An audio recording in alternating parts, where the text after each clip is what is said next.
आप सभी का हमारे चैनल में स्वागत है। आज मैं फिर से एक नई गीत लेकर उपस्थित हुई हूँ।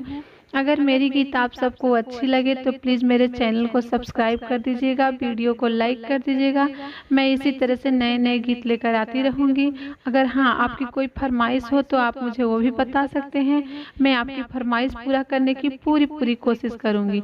धन्यवाद। तो चलिए आज की गीत शुरू करते हैं।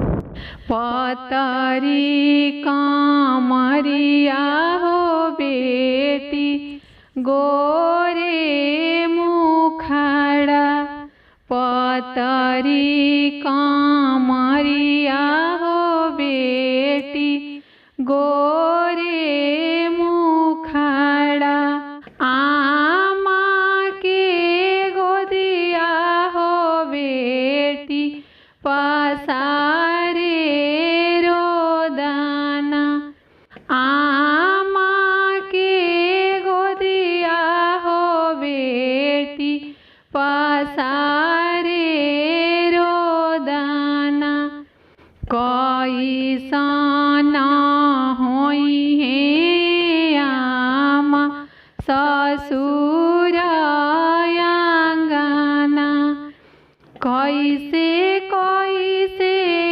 सहबी आमा सासू के ताड़ना, कैसे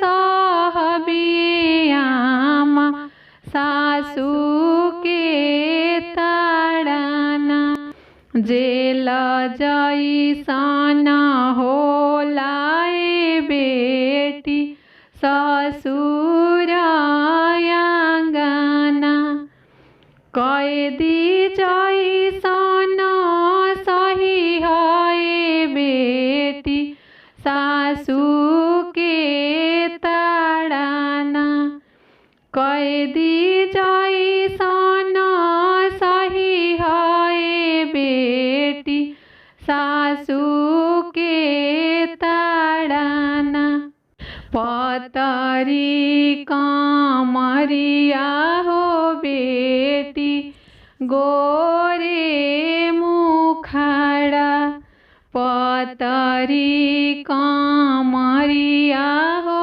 बेटी गोरे मुखड़ा, भाभी के गोदिया हो बेटी पसारे रोदाना, भाभी के गोदिया हो बेटी पसारे रोदाना, कैसना होला ए भाभी भसुर आंगना, कैसे